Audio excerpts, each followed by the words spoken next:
Thank you for choosing to watch this video. In it I'll be tying a black and peacock spider. I believe this is one of the first flies I ever tied, as it came as one of the patterns in the Vineyards fly tying kit I received one Christmas. Start off by mounting your hook in the vise. Here I'm using one of Floating Mill's new tactical Shorty hooks in size 16. Catch on your thread. I'm using Semperfli's Nano silk in 12 knot black. Once you've got it caught on, trim away the waist end and we'll form a underbody in touching turns just to the back of the shank, and then we'll take the thread back up to the top of the body to catch in the rib. For the rib on this fly I'm using a 0.1mm copper wire from Semperfli.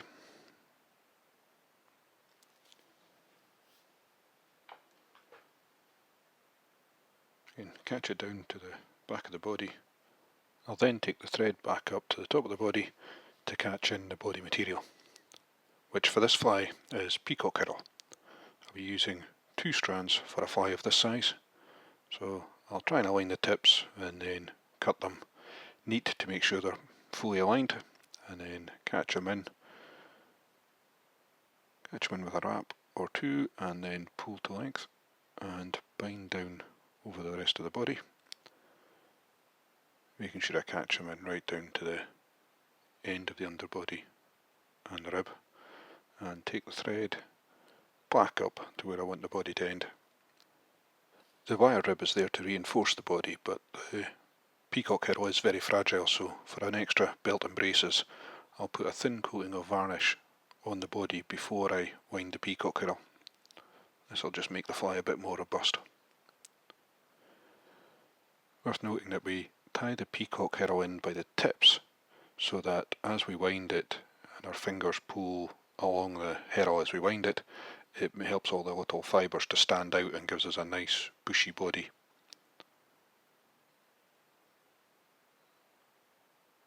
Take your time winding the Peacock Herl body, because you don't want to pull too hard and snap the herl, and just make sure you've got a nice, consistent and fully covered body.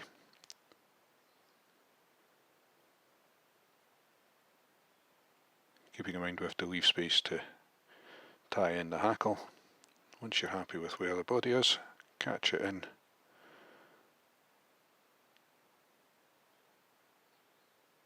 with a couple of wraps and a locking turn, and then trim away the waist end.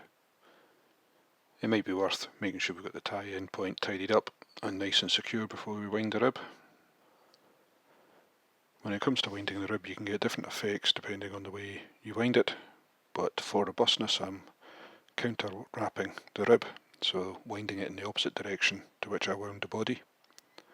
This does mean you need to be slightly more careful in how you catch in the rib at the head of the fly, but just make sure you've got it securely caught in, and then helicopter off the waist.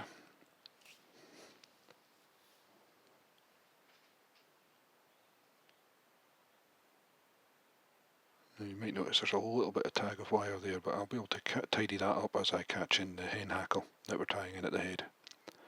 So the hackle, I'll isolate the tip, catch that in, bind in with a few turns of thread, and then fold the waist tip back, bind that down, back to the body. Then I'll isolate the tip and break that away.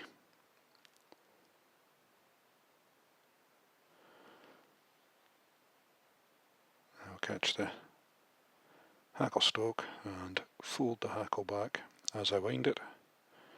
Being careful, this is quite a fine stalk on this feather, so you want to be careful not to break it.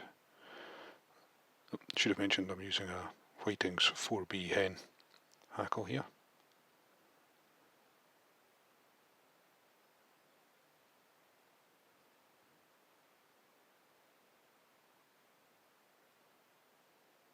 Two or three turns of hackle should be enough, I think that's about 2.5 we've got here.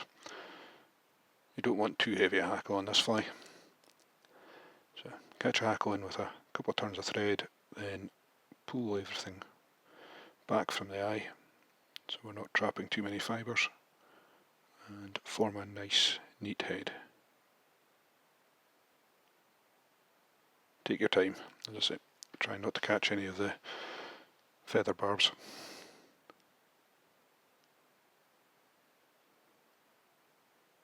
Once you're happy with the head of the fly, hold the thread under tension and break away the waste hackle.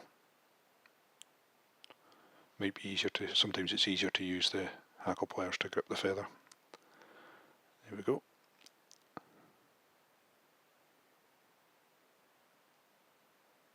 Then put on my 3-turn whip finish to finish off the head of the fly.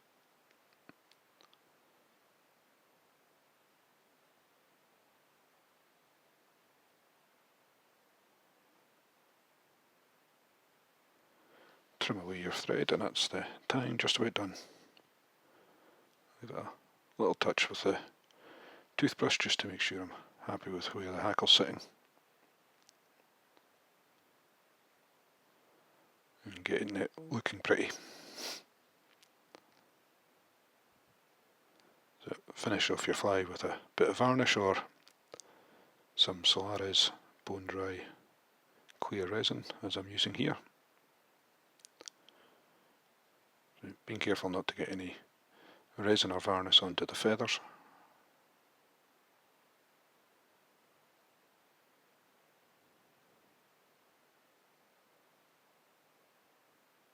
And if you get a bit too much, just make sure you clear the eye, either with the dubbing needle, or you might need to pull a waste bit of feather through it, just to make sure, before you either set the resin or let the varnish dry.